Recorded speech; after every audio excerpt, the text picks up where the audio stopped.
Hello mga ka-sneakerhead, welcome back po. Ito po ang inyong lingkod na si Shoe Checker po para magbigay na naman po sa inyo ng isa pong gagawin po natin pag-legit check. Samahan niyo po ako sa ating gagawin pag-legit check at simulan na po natin. Ang ating pong i-legit check po ay isa na naman pong Travis Scott. Ito po ang Travis Scott Jordan.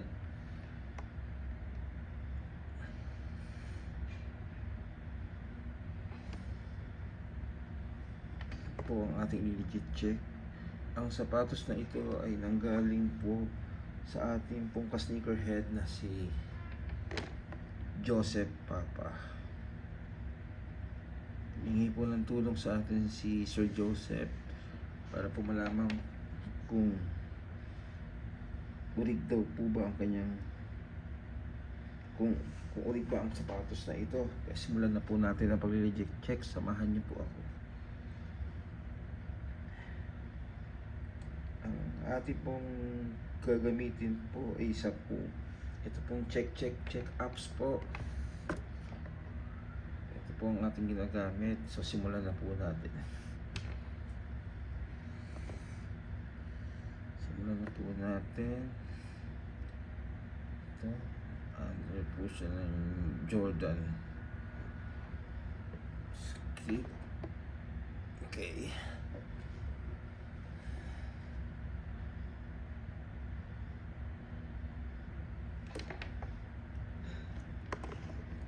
Ayan po. Dahil ito'y wala pong box, cross out natin ang walang box. So apat lang po ating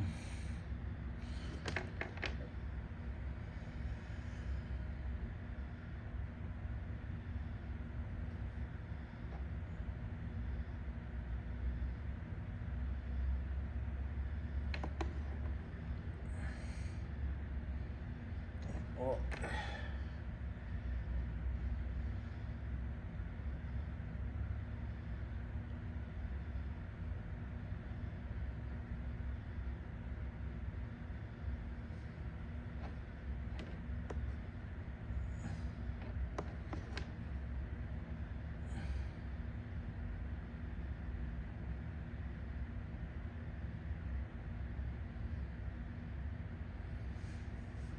Hintayin lang po natin mga ka-sneakerhead.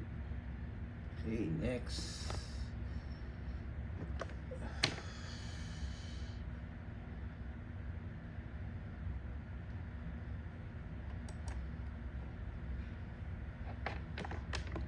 Ayan na po siya.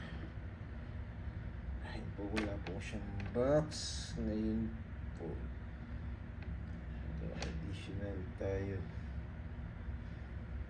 additional tayo ng picture. Marami po siyang pinadala.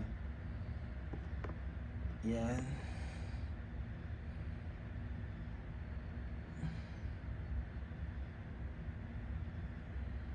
Additional.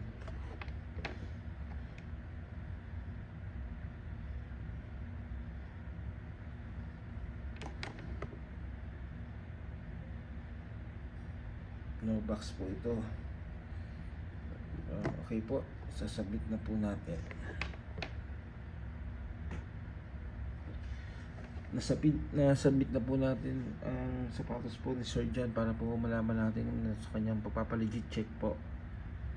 Sa ilang sandali lang po, malalaman na po natin ang resulta at babalik po ako upang i-update po kayo kung ano po ang naging resulta ng ating pag-legit check sa sapatos po ni Sir Joseph.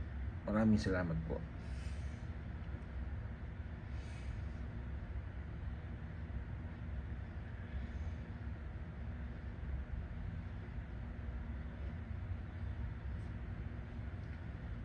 Welcome back po mga ka-sneakerhead. Ito po ang inyong lingkod si Shoe Checker para po ibigay po sa inyo ang resultang ginawa po natin sa pag-legit check sa sapatos po ni Sir Joseph na Travis Scott Jordan High.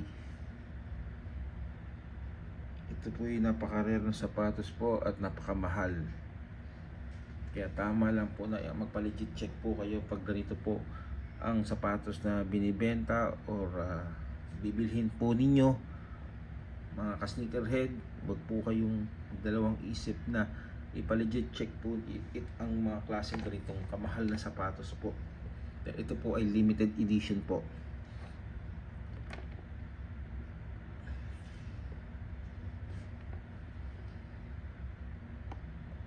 Ito na po. Sir Joseph, sorry po, ang sapatos po na ating pong chinek na Travis Scott po is hindi po siya pumasa at ito po ang kanyang mga dahilan. Ayan po sir, para po makita po ninyo ang resulta po.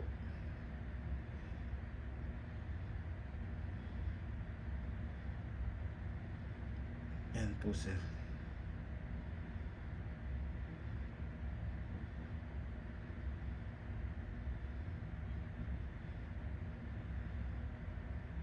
Kaya pasensya na po sir kung Sir John at hindi po kayo satisfied. Makukuha nyo po itong result na po ito at makikita nyo yung contact po niya sa check. Pwede po kayo mag-submit o mag-email sa kanila kung ano po ang dahilan bakit po hindi po nakapasa ang inyong sapatos po. Kaya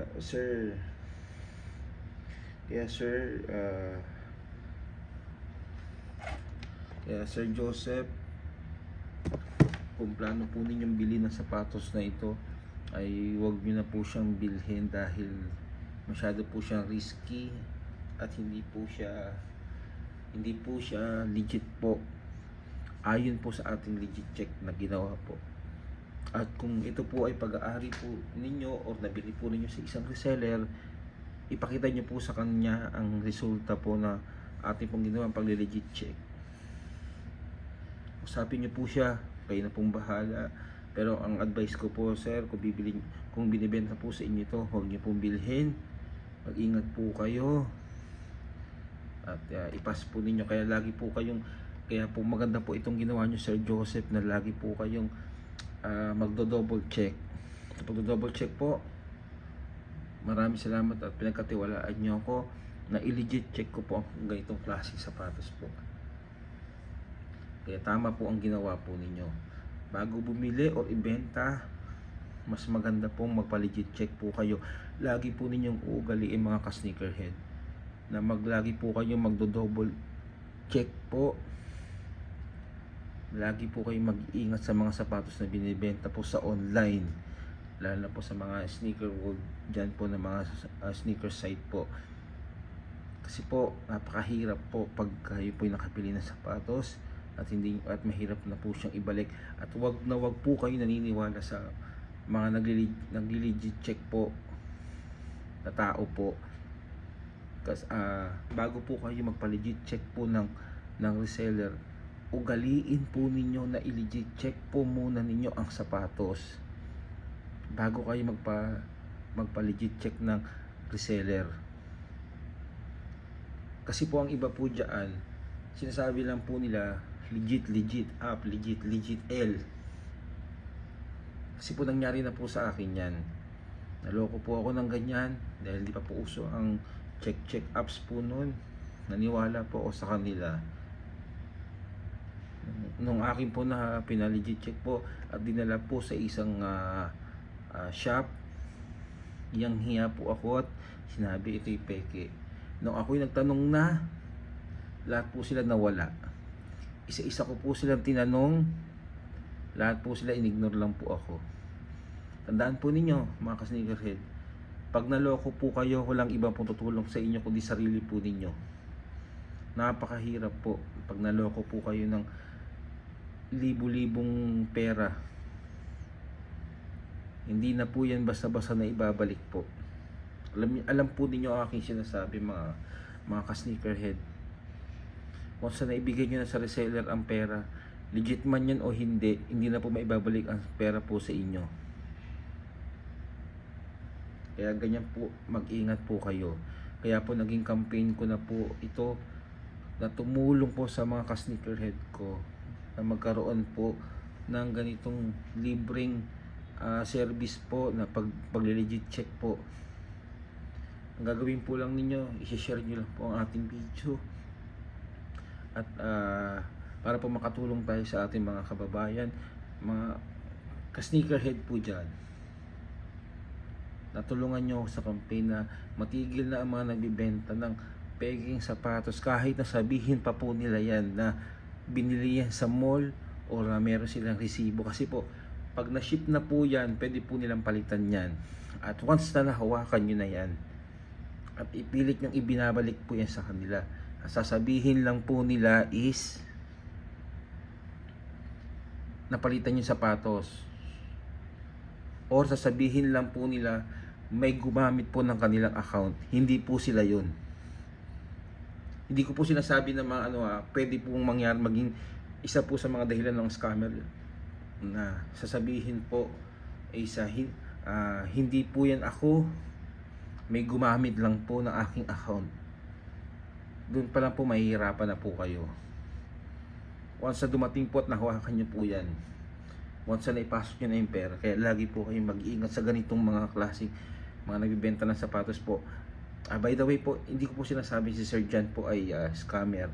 Ang pinag-uusapan po natin dito, issue ng sapatos po, hindi po tao. Hindi ko po sinasabi si Sir Joseph po ay nagbibenta ng sapatos.